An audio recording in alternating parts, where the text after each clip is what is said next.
Oh God, if we had a parrot, it would say ball sack all the time. Welcome to Movie Painter Pleasure Podcast, the show that's somehow still going on in the midst of an ongoing apocalypse. I'm your co-host Melanie, and for tonight, I am drinking this very cute little bottle of Jim Beam honey because my sweet, precious, innocent little niece got my whole family sick, and I sound like Marge Simpson's sisters right now. And I'm also celebrating. I saw my orthopedic surgeon today and learned that I do not have to have a third knee surgery to remove scar tissue after my ACL reconstruction. So for the last 2 summers, I've had some kind of knee surgery, and that's put a damper on my plans, like chilling out at the pool and, well, chilling out at the pool and getting tattoos and stuff like that. Which brings us to the theme of today's show. And AJ, what is that? I'm going to tuck into this whiskey. Tuck in. Summer chill series. Explain the summer chill series. I mean, if you need to chill, and it's summer. Damn, that's about it. This stuff's good. Things that almost make you want to have a nap. Yeah. Like... the perfect summer day is like, maybe you work out in the morning, you swim in the afternoon in the pool outside, and then you come in and you have something cool, like maybe an ice cold beer or a popsicle or some ice cream, and you chill out to a movie that just gives you a groovy, relaxed vibe. So we have 21 movies and TV shows that are make your summer feel nice and chill. And weed isn't legal in Texas yet, so we have to do something to chill out. If it was, and we added that to this, oh there my would be God, so much napping. I would smoke weed so much. Oh my God, maybe it doesn't need to be legal. I would smoke it every day all the time. Okay, so let's get started. Number 1 is an anime series from 2009 called Eden of the East. And I'll let you explain the plot of it, but here's why I like it. It gives me a very vivid memory. I don't remember what year it was. I don't remember who I was with. It doesn't matter. All I remember is being on the rooftop of this bar called Milk Bar in Dallas. So it was kind of like the Milk Bar in A Clockwork Orange, except without the naked lady statues. But it was like dark purples and dark colors and big cushy seats. And I just remember sitting up there and looking out at the black sky and the city lights. It was probably somewhere in Lower Greenville or Deep Ellum, and just thinking, I am content with life right now. And there was this kind of low techno house music playing, chill as fuck. And that's what I get from the theme song that plays. The theme music is awesome. And why don't you talk a little bit about the plot, which you've brought up before in one of our other podcasts. It was one of our recommendations for old. Mm-hmm. Anyway, it doesn't sound chill as like a series. See, there we go. Yep. Told you I'm sick. Man gets phone. Phone has cool ass receptionist that will do anything you ask it. And the only, within the bounds of, like, let's say $10 million, or maybe it's a $10 billion, whatever. And the only stipulation is you have to try to save the world. And there's 10 of them, and that's it. Like, go. And there's mysteries and crimes and a bunch of stuff. It's like if Jeff Bezos or Elon Musk had accountability to give back to the community. Yeah, but... Oh, yeah, and if, you use all your money, you die, and certain shit like that. It doesn't sound chill at all, but it doesn't, but dude, the theme music is chill. Even more than that, it's just... It's calming somehow. It's not... It's energetic, but it's not, like, fervent. It's not like, what's that dumbass action movie with the dude on a bus? Speed. Yeah, it's not like that, but it feels like it should be. There's a sense of urgency. But it's not like, everyone's gonna die right now. So, yeah, check it out. Take your time. Fucking awesome. Dude. And there's 2 movies afterwards, which I need to find. Word. But, right. yeah.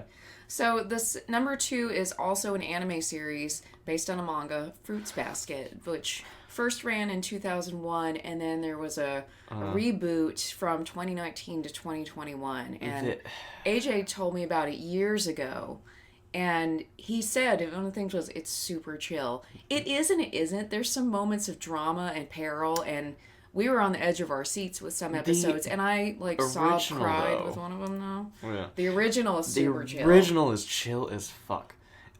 Which actually sad that the manga creator did not like, because basically they either took out or they weren't ready yet for all the darker things that they put into the story later on. But the original one is so calm, and it's funny, and it's just... It's cute, and it's sweet, and it's just, you want to be in their world, and then you get attached to the characters, so then watch the reboot. And at first, like, the first 2 episodes, I didn't like the reboot, but then we were obsessed, and when a new season came out, it was just binge, and there was one part towards the end. Anime always does this, and it's always these stupid teenage romance ones. I was sobbing, because I thought one of the characters had died.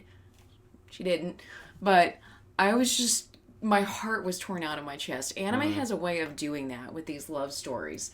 So it's super chill. Number 3 is a movie from 2004, and that's Sideways, which we've mentioned on the podcast before because that's one of our favorites. It's one I introduced AJ to. It shouldn't have been one of my favorites, but it did so. You don't even you don't drink alcohol. I don't give a shit about wine. I am not drinking any fucking Merlot. I don't give a shit about whatever that is.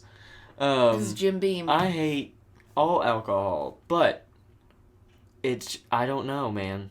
It's such a calm, relaxing movie just about 2 guys going on a trip to wine country, and they're both kind of fucked up.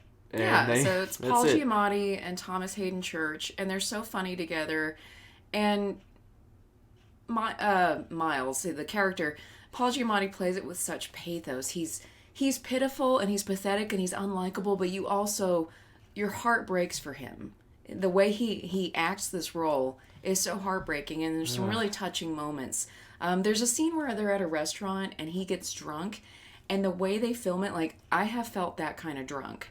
I know where it's going. And also, here's an added bonus. I have family who lives in Buellton, the little town in California where it was filmed, and I have a standing invitation to visit, so we can go out there and fangirl at the hitching post and the windmill. Maybe we'll have to build a episode around that. Yeah. It's better than the book, too, so there's that. It's much better than the book. Sorry, book. Sorry, book. Sorry, Rex Pickett. I know you probably hate hearing that. But his book gave way to this wonderful, wonderful movie. You know what's good about the movie? That it exists. That the book misses. The book is very cynical and, like, depressing in how mean-spirited it is. Yeah. Even though there's, like, sort of a little bit of hope at the end. There's, like, redemption in the 3rd book. In the movie, like, everyone has good and bad sides, and except for the character Mia, who you really end up enjoying, who's a little more likable, instead of just being like, yeah, everybody's shit, everybody's terrible, fuck it, yeah. So, yeah, watch the movie. It's so fucking... It's so chill. Chill as fuck. That's the theme. Number 4 is Lost in Translation from 2003. It was directed by Sofia Coppola and stars Bill Murray and Scarlett Johansson. And this is one that I introduced AJ to. And this is one that makes everybody who doesn't have a travel bug want to go to Japan. Yeah. This and Tokyo Drift made me want to go see For Japan. very different reasons. Yeah. This, I want to go to, like, their version of the Milk Bar in Tokyo and just... And the nightlife and, like... Zone out with my drink in my hand and just listen to people. Just watch, just people watch, just listen. Even though you probably won't understand anything that's going on. I can still people watch. I can be an introvert in any language. This is sort of, for me, in the same vein as Sideways. It's just 2 people bouncing off of each other for, like, a whole movie.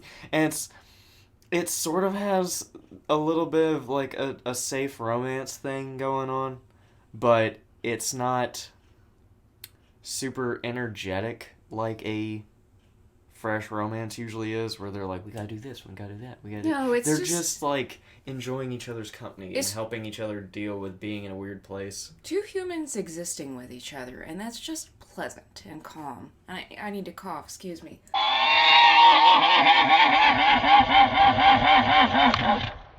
I love my niece. All right. So number 5 is The Jungle Book from 1967, the animated original. Which we from made a Disney. whole video about.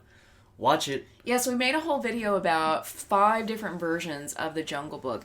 Now this one's in the Summer Chill series because it's chill as hell. Listen to the score at the beginning. My God. It just makes you...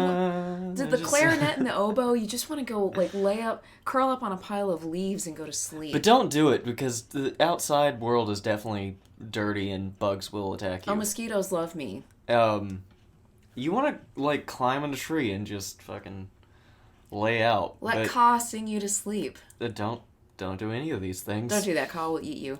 So, it's awesome. You have chill-ass Baloo. You have kind of prissy Bagheera. You have Winnie the Pooh as the voice of Ka. Even the villains are chill. Even or at the least villains one are of chill. them. Shere Khan is actually pretty chill in this version. He kind of is. He just kind of minces in and says, oh, well, man cub, I may kill you today, but I don't feel like it. He does everything at his pace. Yeah. And Ka is just like, I nap and I eat. And I make you nap so I can eat you. Yep. That's it. There's nothing more chill than that. Yeah, unlike Idris Elba's version of Ka with a stick up his ass. Not Ka, it's... Oh, not Ka. Sorry, Shere Khan. I'm sorry, Idris Elba. I love you, but I don't like when you voice characters. Because you're just grumpy and boring. So I did not like his version of Shere Khan. Oh, yeah, and he's going to be Knuckles. Damn it. Idris Elba, why you gotta ruin these characters? So watch the original animated Jungle Book. Or... all the other ones we talked about. Yeah. Go watch our video. All the other versions have their redeeming qualities. So number 6 isn't exactly chill, but it's an incredible movie, and that's Parasite from 2019, which was the Oscar-winning film from Korea. I mean, sometimes you just want to watch some good shit. Yeah, I mean, I was saying to AJ earlier, every once in a while, I need to watch Parasite to just remember how good it is. Like watching Joker with Joaquin Phoenix. I need to see it again. It's like how my niece is obsessed with Cocomelon and she just has to watch it over and over and over and again. And that's kind of how I am as an adult with things like Joker and Parasite. They're just incredible movies. Acting, writing, everything about it. Yeah. It's an overall good experience and it hits you right in the gut, in the viscera. If you've already been out and about and doing your thing, I am not drinking any fucking Merlot. Try not to cough over you're relaxed and you're just laying out on the couch, you can just take it all in and not even think about it too much. You don't even have to analyze it to enjoy how good it is. It's like the part in the movie where the rich couple are laying on the couch watching their son outside and he's in the tent in his teepee and they're just laying there. That's kind of how I feel when I watch the entire movie. So well written, so well acted, such a good story, such a twist at the end. Holy crap. All right. So number 7 is another all-time favorite, and that's Django Unchained from 2012 by Quentin Tarantino. And this, I think, is our collective favorite movie ever. Yeah. It's the one we've watched the most. For a while there, it was once every 1 or 2 months. Was it that often? Yeah. We just got in the mood, I watched that movie. Put it on. Yeah. I watch it as many times as I've read Into Thin Air by John Krakauer. It's a lot. It's a great number of times. And I love when I've talked to people at work and they're like, well, what's your favorite movie comes up? And I'll say Django and they're like, why? Have you seen it? Asshole racist white people getting killed. What's up? What's better than that? Killing white people for fun? What's not to like? Yeah. Jamie Foxx said it all. I could throw this shit on and just walk around doing chores and listen to it in the other room. Never even look at it. And it's so worthwhile. We even watched it in Spanish. Yeah. Just to brush up on our Spanish skills. And, we have the movie memorized, basically, so we could kind of get the gist of what was being said. That's Tarantino's magnum opus. I don't give a shit what he thinks it is. I think Django is his best one. Yes, that made me fall in love with Christoph Waltz. His character was so kind, and also he was a killer, but I loved the charisma of King Schultz, and then there was Django and Candy and Steven and all these, and Big Daddy, all these really memorable characters. It's a very quotable movie. Everybody in this is amazing. Jay, Silent Hillbilly. There you go. Okay, Number 8, speaking of westerns, is the 1989 miniseries Lonesome Dove, with Robert Duvall, an honorary Texan, and Tommy Lee Jones, who was born in San Saba, Texas, and went to high school in Midland. So he, like me, can claim he's from West Texas. That's why his accent is so delightful. I'll watch anything with Tommy Lee Jones, really. I know, and he's just his sensible self the whole time. This just happened to exactly happen during summer. I have to cough again. Alright. It's such a slow build, it's perfect for a chill-ass afternoon. Yeah, where you kind of you just have the natural sunlight coming in, you got something cold to drink, you don't have to really do anything. Dinner's going to be on the stove in a couple of hours, but you don't have to worry about it.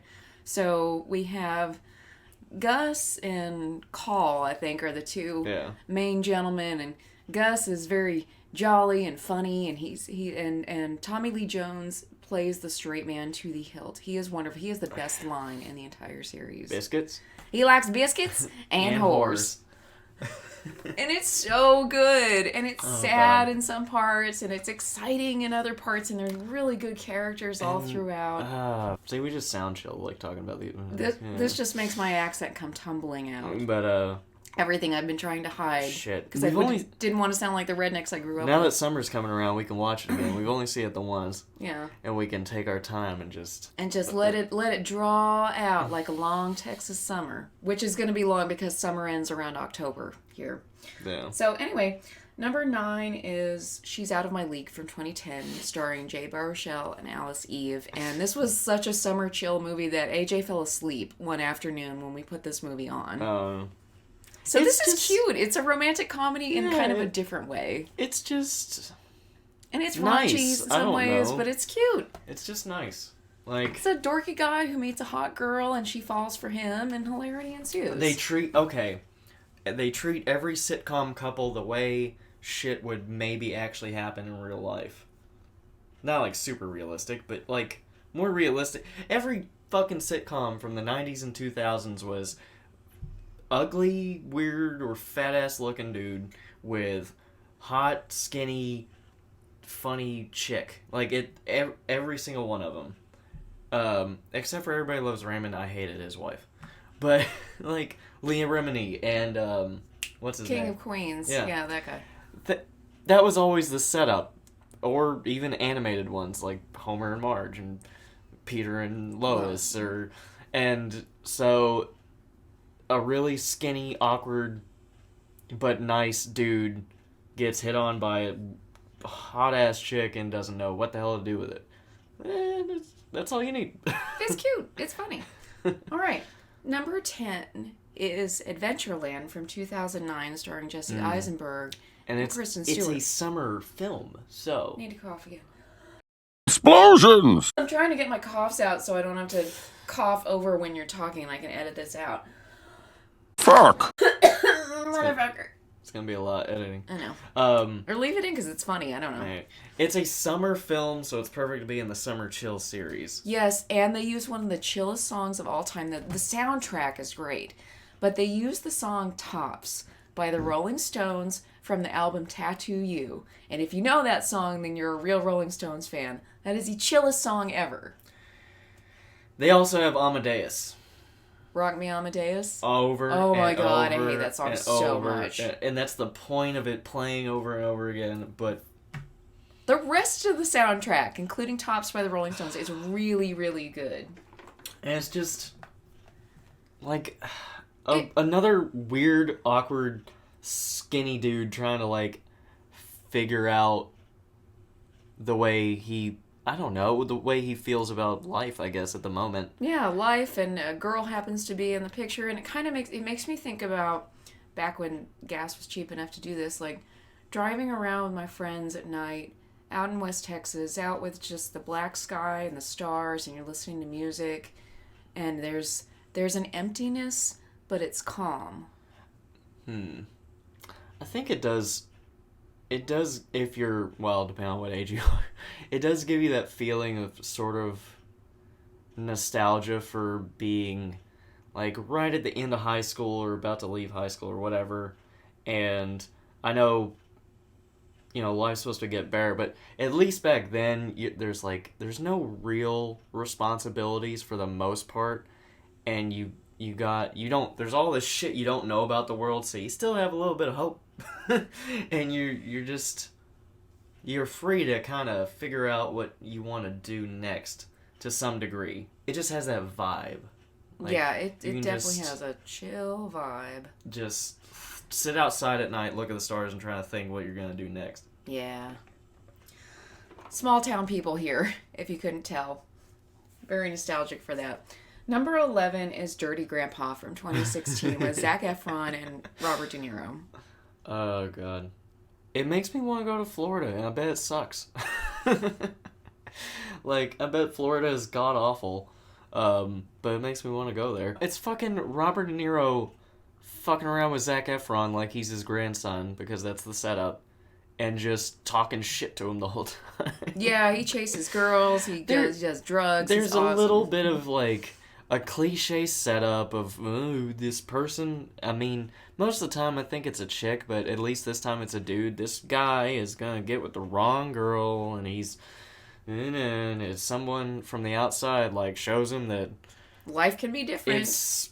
He doesn't really love her, which I feel like he should have a pretty good idea of anyway, but that's overused, and that's fine. It's not great. But everything else is fucking hilarious, so it makes up for all of that. It's really funny. Robert De Niro, you are a gem. Speaking of Zac Efron, number 12 is Mike and Dave Need Wedding Dates. Also from 2016. Zac Efron was busy and also stars Adam Devine. I don't know why Zac Efron is raunchy rated R comedy guy really works. It works. He in Beach whatever fucking shit.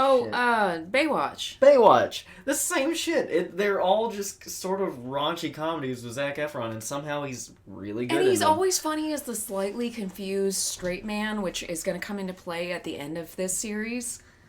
But and everything hilarious is happening around him. This movie is very, very funny. It also stars Anna Kendrick and Aubrey Plaza, and also the amount of money their parents have to spend on everybody going to a destination wedding in Hawaii. So you kind of get to travel vicariously with these people. And Adam Devine's really fucking hilarious. He's really funny. We've been watching the Righteous Gemstones, and he's in that. Yeah. And he's very funny.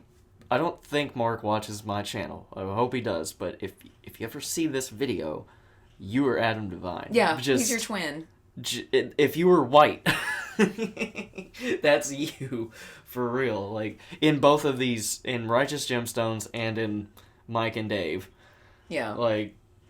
It's very, very funny. And it's nice to see that the girls are the ones that are kind of even more despicable than the boys. Yeah. In that. They're the con artists. Yeah, the guys are already despicable assholes, but the women are even worse, and that's what makes it awesome. Yeah. Number 13 is a sweet little independent film that I think I first saw at the Modern Art Museum, and I've since bought it on DVD, and I made AJ watch it. And that's Waitress from 2007, starring Kerry Russell. And it's just a sweet little movie about a girl who lives in a small town. She has a shitty husband. She works in a pie shop, and she's pregnant. And so it's just kind of the story of her journey. And that's it. That's the movie. And it's great. Well acted, well written. Lots of pies. Makes you want pie. I really enjoy when movies will take the subject matter of a woman trying to deal with some particular spot in her life that's difficult, and she doesn't go and find a dude that's better than her dude or whatever. It's just dealing with life. And I mean, she kind of does a little bit, but... Yeah, but it's not the main focus. No. Tyler Perry movies. No offense to Tyler Perry, but he loves to reuse... I've seen it. It must have been 3 of the Medea universe films where woman is having a hard time, her husband is rich, but he's a dick, and she finds out or gets kicked out of her own home or whatever... so she's forced to deal with it, and she finds a better guy who actually believes in hard work and being family-oriented and being nice, and then she learns to, better her life. Like, that's... So are you saying there's a Medea cinematic universe? Yes, there's a Medea cinematic universe. There's like 40 of them. She's gonna go toe-to-toe with Marvel next. Okay. Medea versus the Hulk. She's gonna shoot the Hulk in the dick. Yep. All right, number 14 is another Disney animated classic, The Sword and the Stone from 1963. Oh my god. So chill! It's like summer school. Like, if you had... I've never been to summer school, but in my head, I imagine if I went to summer school and I had a teacher that was actually cool about it, it's like, okay, guys, we gotta get through this, but I'll make it kind of fun and we'll do it like a project or something. That's what it feels like. I took summer classes in college, but I kind of did summer school, and going into high school, we had the option to take our health class in the summer. So I was a freshman, I think, going into it, and there were like seniors and a bunch of people who hadn't taken it, and our teacher was hilarious. He made it fun. He made us laugh. We sang a Friday song. He was loads of fun. So I could see him and Merlin getting along. Half the movie's teaching Arthur, you're learning about just random shit. that has nothing to do with anything, really. There's no congruency to the lessons or like... Actually, it makes me think about what teaching a kid, like, way back in the day, what that would be like. If you didn't break up all your little subjects into things, and it's just one big block. Like an actual education. Merlin's kind of like if Dumbledore were poor. And a little gripey. He's kind of... And he has a super bitchy owl named Archimedes. Yeah, Is Archimedes on the Queen's list? He needs to be. He's in the Parliament of Owls. Yes, he is. Eventually we need to talk about the Parliament of Owls, the regular Parliament, and we have a diagram of all We have a Venn diagram. Okay, this is a sidebar. So we talk about movies a lot. Obviously, we have a podcast, and we kind of do our own fan fiction-y stuff in our head. One of the things we do is categorize people, and we have this Venn diagram. I have it drawn inside that door behind me, and it's heroes, villains, and queens. Yeah. Hannibal Lecter could qualify as all three. It's fun. It's so weird that we stumbled on doing that. Try it. It works. You can find heroes, villains, and queens in every movie. There's a surprising amount of villain-queen crossover. And it's fabulous. Anyway. I would be disappointed if there weren't villain-queen crossovers. Even the climax... Disney movies would have no villains. True. Even the climax of Sword in the Stone is pretty chill. Like, it's not... It's the most exciting part, but it's still pretty calm. I don't even remember what happens. I just remember the fight with... Madam Mim? Oh, yeah. Yeah, it's... That's what I was thinking about. Yeah. That's the... So that's the biggest conflict they have in that movie? Yeah. That's it? Because after that, eventually the kid's just like, Pulls a sword out. Oh, like, shit, look at that. Well, I guess I'm king now. No, you're not. We're going to enslave all... I didn't vote for you. That's not how you And then start. Monty Python and the Holy Grail starts, which is another fun, chill movie, but it's not on the list. Number 15 is another animated movie, and it's an anime called Your Name from 2016. Oh my god. Talk about how good this movie is. There's a reason it won Best Anime or Animated Picture that year. There's a good fucking reason. It's so good. All the feels. Everything is good about it. The way it looks, the way it sounds, the story, the romance of... The twists, all of it. All of it's amazing. And it's gender blender. So there's that, which a lot of people seem to be very into those stories. With anime? Yeah. Well, women seem to like those a lot, gender blenders. Boy wakes up in girl's body, girl wakes up in boy's body. They leave each other notes as they're fucking up each other's lives. They find ways to communicate. Time and space continuum is also an issue, and there's a moment...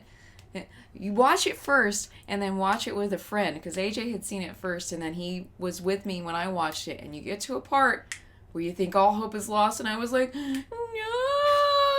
And he had to reassure me that everything was going to be okay. I just laugh, because I'm like, it's not real. Which is... Wasn't that the one that, was it Terrence or Marvelous who watched it? It was like, man, love isn't real. Oh, yeah, Terrence. Because... I don't know how to explain this. He very much knows what love is and everything, but he's like, love isn't like that. Like, that's not...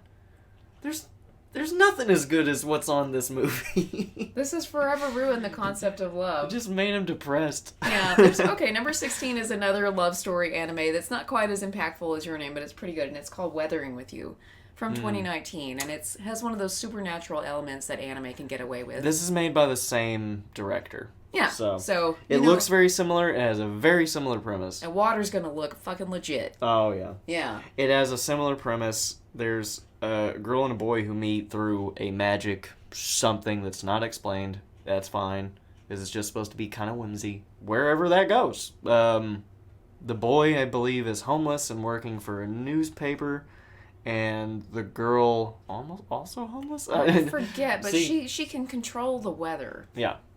She's a sunshine girl, and that has consequences that they don't expect. Yes. And it's not as good as Your Name, but it still has a very similar feeling of exploring the world and like a fun thing that you don't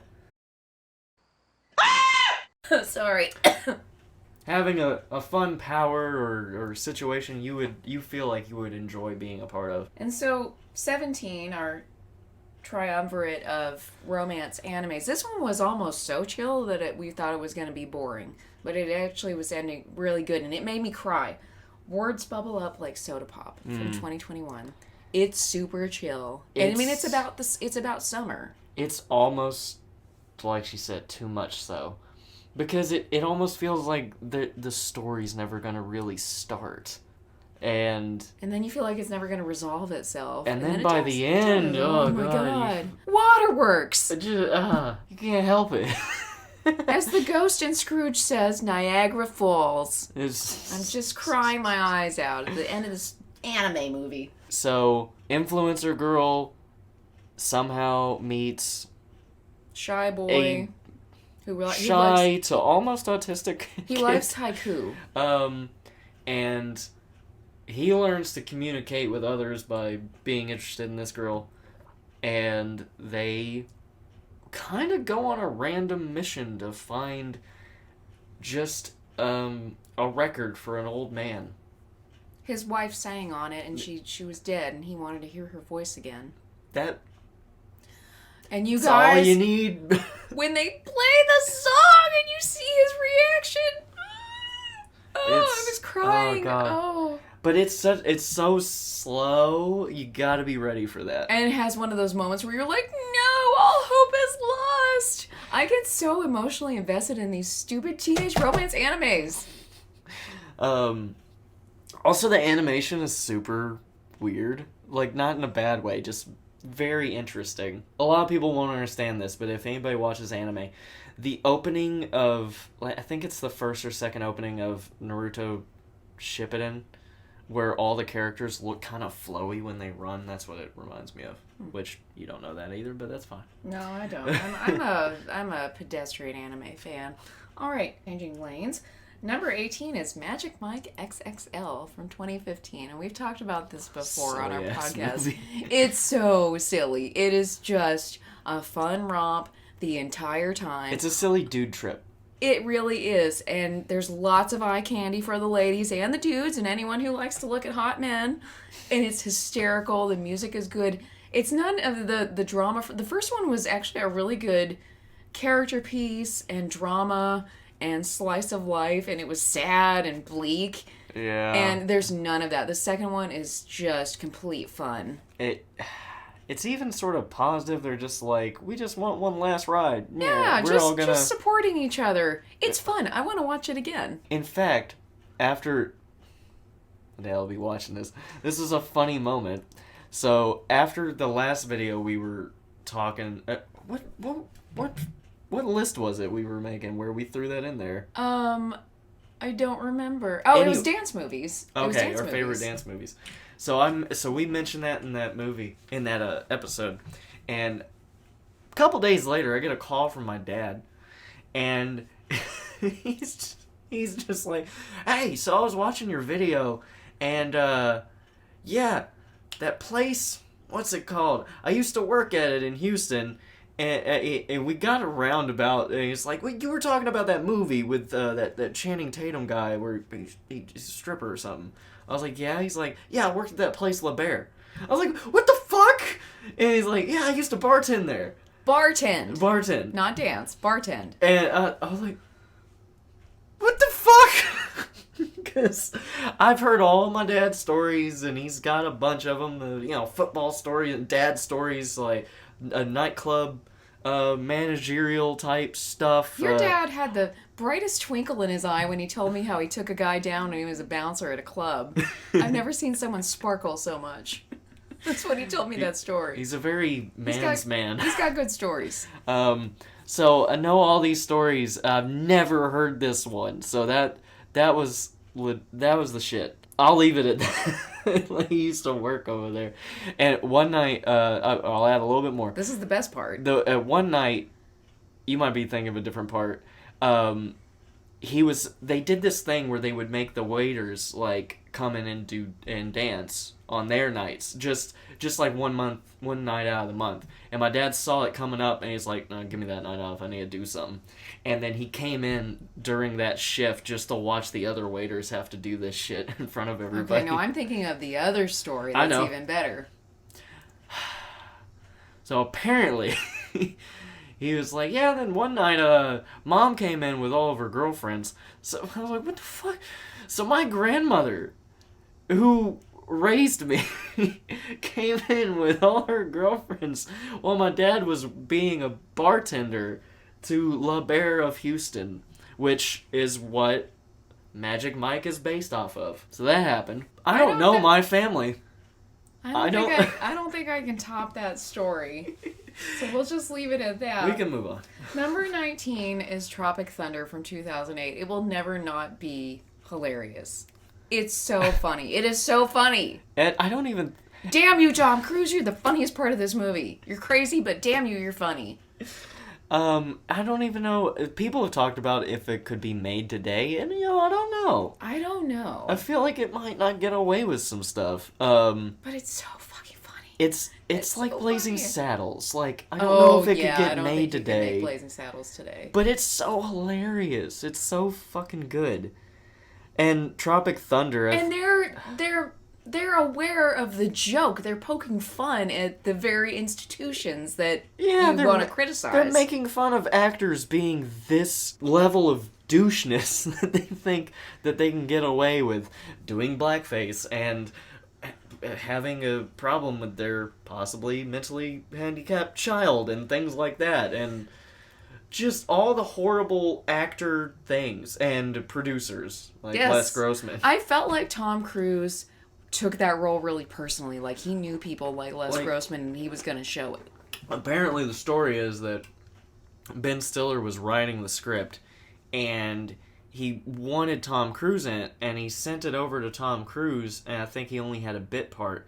And then Tom was like, oh, no, you're missing, like, a whole piece here about the production company. Like, all the bullshit production company people. You don't have anything in here for that. So then Ben went back and wrote all of that shit. So we have Tom Cruise to thank for Les Grossman. Oh, man. Damn you, Tom Cruise. Also the part where he decided, like, I want to have fat hands and I want to dance. And it's amazing. It's so good. We were just quoting it earlier today. Swinging past your knees. Big dick player. Oh, God. G5. Okay. I told you we'd bring it back to Zac Efron playing the awkward straight man, and I promise I'm delivering on that promise. Number 20 is High School Musical 2 from 2007. Specifically High School Musical 2. Yeah. We've seen all the movies, including Sharpay's Fabulous Adventure, which I think is canon and is better than High School Musical 3, and all 2 seasons of High School Musical, the musical, the series, starring our favorite singer, Olivia Rodrigo. I mean, if we're saying collectively our, I guess. Oh, come on. I enjoy her very much. Every time I would go out of town or he would go out of town, we'd come in and be like, here's what I heard about Olivia Rodrigo. Did you see the video for this song? It was one weekend that this happened. It wasn't like every time. But every time Melanie goes out of town now, she plays Olivia Rodrigo's whole CD. Because I bought it for her. He gave it to me for Christmas, and the day he gave it to me, we had to I had some errands to run in town, and we listened to the album twice that day. Anyway, we also talk mad shit to it the whole time, but we love it. Yeah, anyway, High School Musical 2. Talk about that. Okay. With Zac Efron. Why is this one specifically the one we chose? It's about summer. 1, it's the best. It is the best. 2, it's summer. And that includes, what do you do during summer? You chill with your peoples, your friends. You have like a crappy high school job. Now, this is an elevated high school job, definitely. But still, you know, even though it's, you know, gotta tell a story about how Troy's an asshole or whatever, it's still him chilling with his friends the whole summer while they're making some money at this fucking golf resort. But it's the best one. It has the best songs. Fuck you if you're gonna make fun of me for liking some of these songs. It's funny. It has Bet on It. Bet on It. Bet on It is the shit for how good but bad it is. Like, yeah. The dance in it is amazing. Oh, he jumps around like when Mario. When he fucks like he up just the water. boings. Yeah. Oh, yeah. I Don't Dance while he's actively dancing. That's an awesome one. With Chad and Ryan. Yeah. Yes, that was a good one. Fucking... And then there's one where Sharpay does this song. And like, oh my god, the cultural appropriation. This Hawaiian song, and Zac Efron's just sitting there like confused and perplexed the whole time, and just watching his face is the funniest part of that song. Him keeping a straight face the whole time is the best part. Or, yeah, it's either that or he's stone-faced, or he just... And it's ridiculous. Okay, we're adults. Life sucks right now. Inflation, gas prices, housing prices, war in Ukraine. Everything's awful. High School Musical is your oasis in all of this awful. Yeah. We only watched it because it was a phenomenon when I was growing up, but I didn't watch that shit. I wanted to hate watch High School Musical. So yeah, we were gonna hate watch it because we like other musicals like Annie and Sound of Music and stuff like that. Sweeney Todd. So we're like, this has got to be a bad musical. Let's hate watch it. So and then fuck. We ended up liking it. Okay, we'll watch the next one. Shit, this one's even better. And the TV show on Disney Plus is so meta. It's actually amazing. Awesome. It is. Watch all of it, but like summer chill, High School Musical 2. Yes. Which brings us to our final movie, Chef, from 2014, starring Jon Favreau. And I'd seen it before, and then the last time we watched it, we were at my parents' house in the Texas Hill Country, which that in and of itself is a very chill place to be, so... We were literally chilling on the couch, like, almost nodding off, while this just... Yeah. calm-ass movie about a dude with a food truck. And that's it. And... we like food. All of it. Like, all of it. The stuff with the food, the stuff with his kid, him dealing with his, like, midlife crisis, his relationship with his ex-wife. Yeah, that was interesting. Like, they were super friendly. And, I mean, okay, by the end, it would have made a little more sense if they stayed apart. But, just them being really supportive of each other. Like, they were not dicks to each other. It's like, look, can't make this work? Fine. We'll just co-parent, and that's cool. And I don't know. I enjoy that more because it's always the parents are fighting and shit, or they hate each other. My parents were super friendly my entire childhood. Like, after the split, you know? Like, there was never animosity. And that was probably a good thing for me. So, yeah, I wish that was more of the accepted situation instead of it's always like they're trying to get back at each other or some shit. It's weird. Yeah. Or The Parent Trap, which is also a summer movie. But yeah, John Leguizamo's in it too, and he's just cool. Yeah, so he's cool. So that's it. That's our summer chill series. Just kick back and relax, watch the world burn, and I have one honorary mention. Yes. Knives Out. Ah, yeah. Talk about that. I don't know. Watch that shit. It's a good old fashioned. What what do you call it? Mystery? It's a mystery, but there's like who done it. That's what. Yeah. Yeah, that's what the word. Who done it? You fucking English language. Anyway, That is the genre. it's whodunits are actually pretty chill because there's one moment of like murder or whatever, and then the rest is sort of like let's let our minds open up and piece together what we're looking at here. If you're inclined to sound like the detective, who I can't remember that Daniel Craig does amazing as this Alabama fucking detective, whatever he is. Mm-hmm. And Ana de Armas is in it, being adorable. The entire film. Christopher Plummer's in it. Chris He's Evans. always awesome. Every scene he's in is chill because, like, his mood, the entire movie, even when he's arguing with people, is like, that's how it is. Yeah. So yeah, they're honorable 22. So you have lots of options. So I'm trying to get this out before I cough again. So there are many ways to join our cult and be my victim. You can follow us on Twitch, Discord, YouTube, Anchor, Spotify, iTunes. We're also on Instagram. Smash the like button, subscribe, join our cult, be my victim. Have a good, chill, relaxing summer. Yeah, Bye. Pass out on the couch after or during one of these films. Yeah.